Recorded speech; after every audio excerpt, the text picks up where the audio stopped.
Hello, my friends. D.L. Anderson here.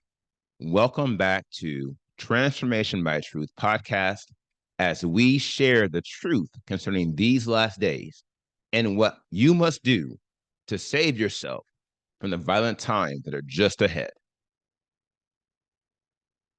Today's podcast is a word of truth accounting of the end times. The end is coming. The end is near. Today's podcast is entitled End Times 322, The Spiritual Disease of Doubt, Part 2, The Connection Between the Questioning and Despair.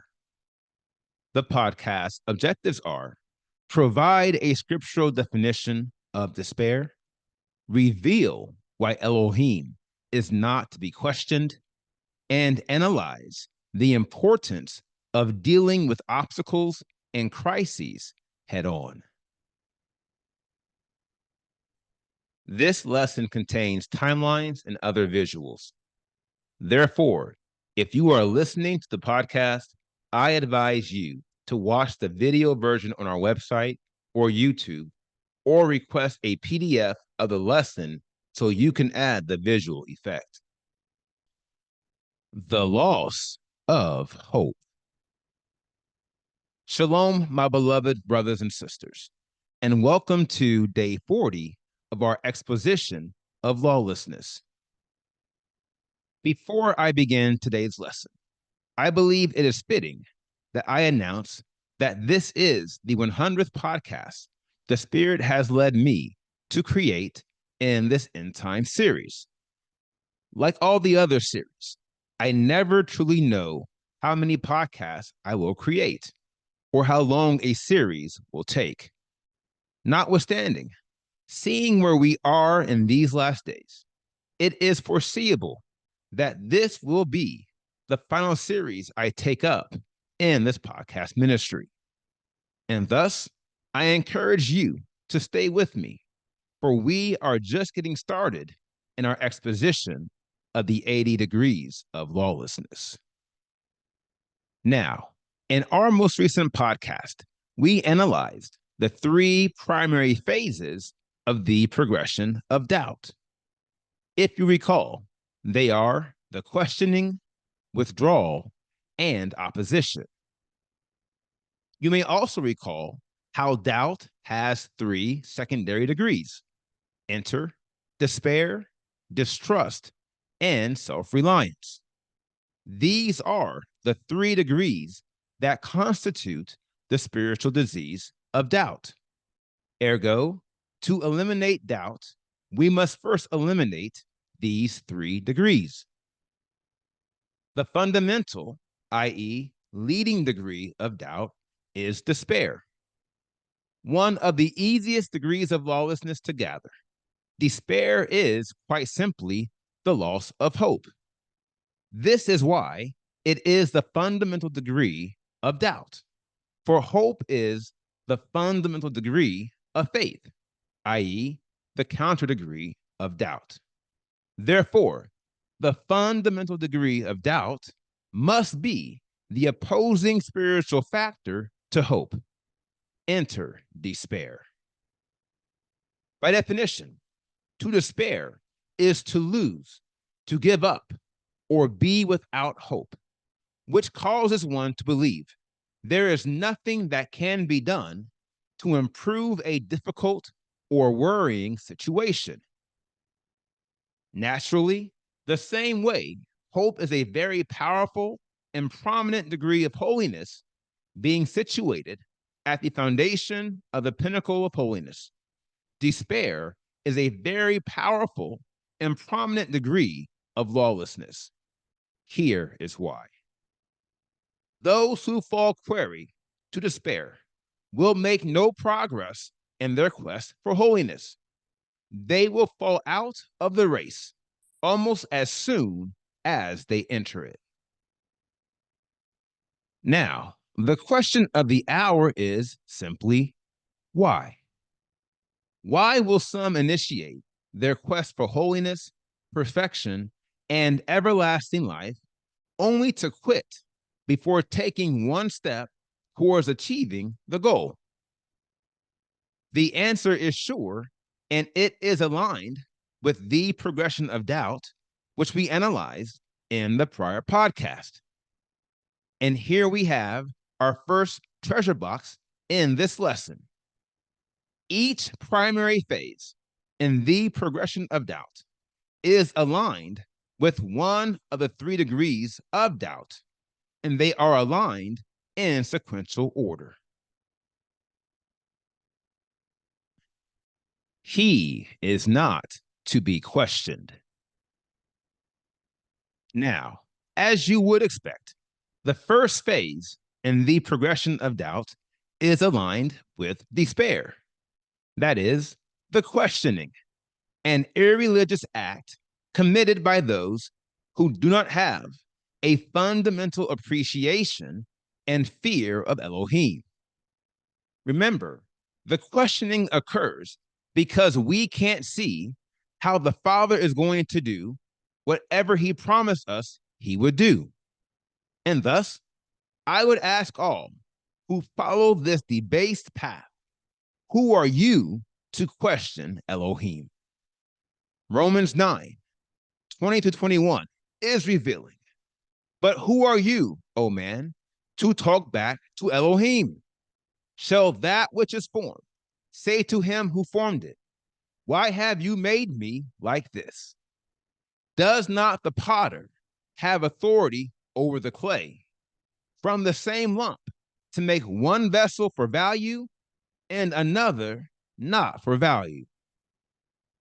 These scriptures and many others testify to the fact that Elohim is not to be questioned, and thus those who do question him do not possess the measures of reverential fear required to take the first step in their quest for holiness, perfection, and everlasting life.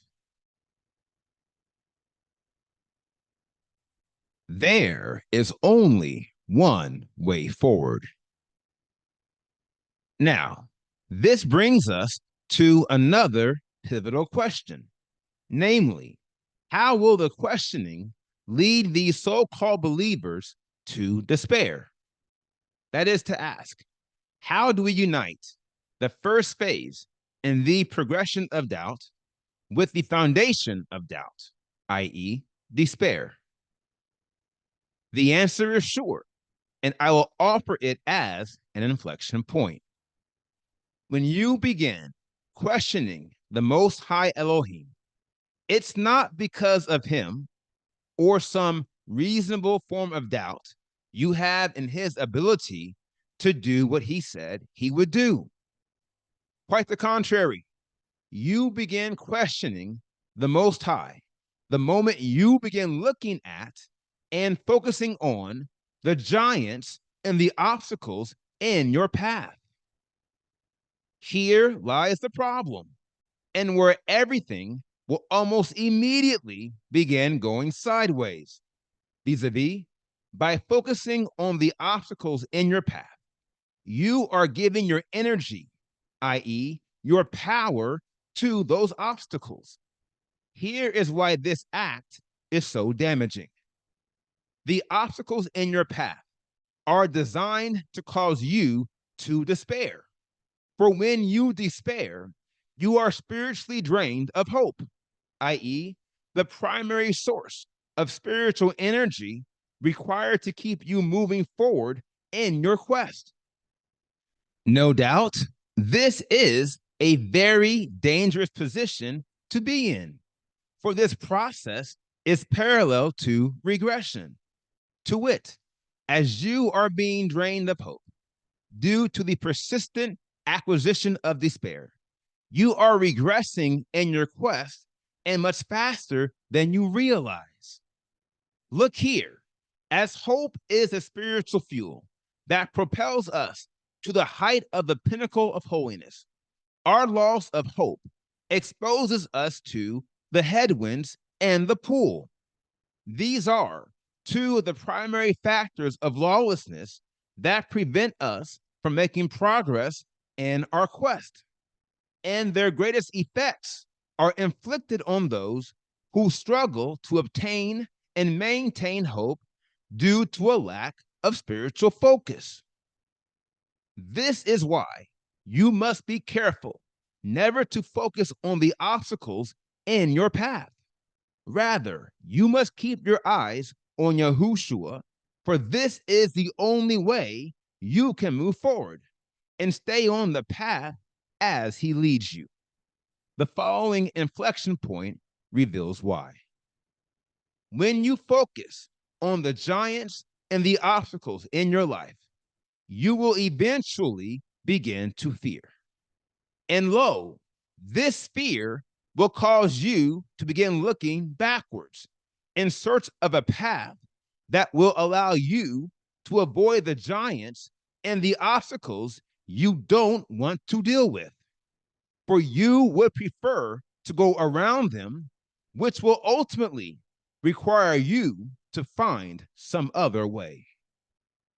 Here lies the problem. Vis-a-vis, there is no other way. The way of holiness is the path to perfection, and there is no other path that will afford you the prize of everlasting life. Therefore, those who turn aside from this path for any reason are no longer walking in the way of holiness. Quite the contrary, all who deviate from this path are migrating onto the only other path in the spiritual sphere, that is, the way of lawlessness.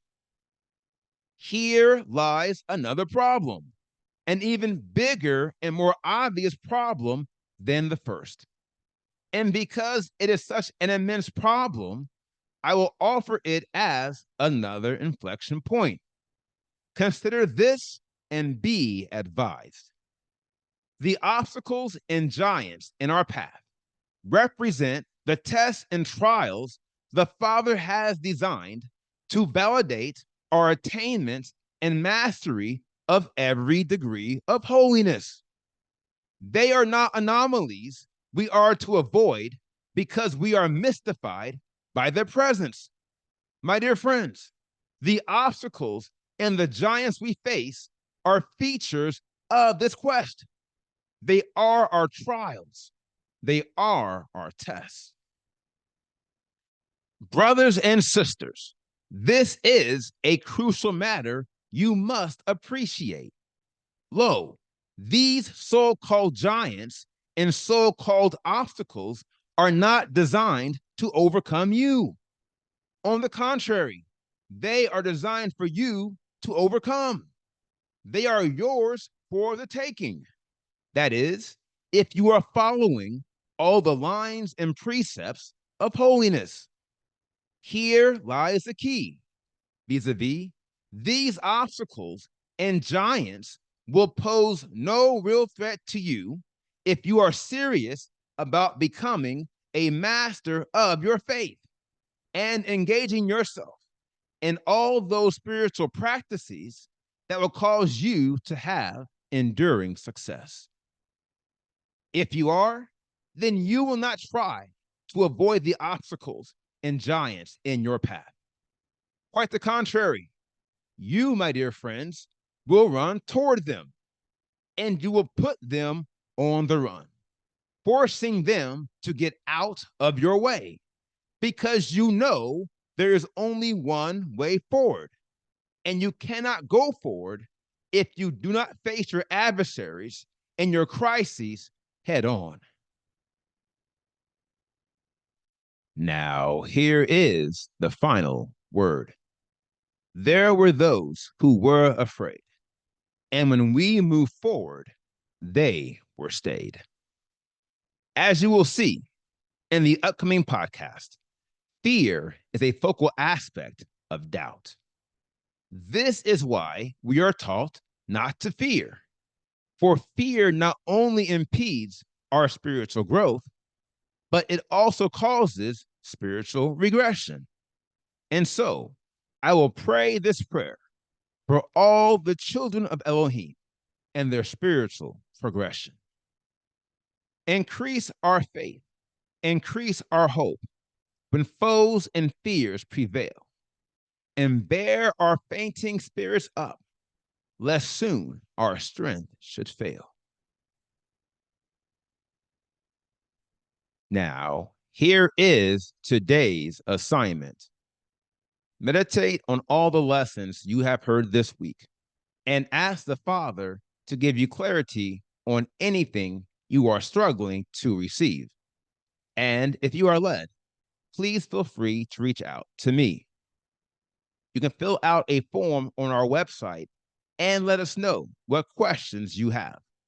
And remember, the only question that can truly hurt you is the one you fail to ask.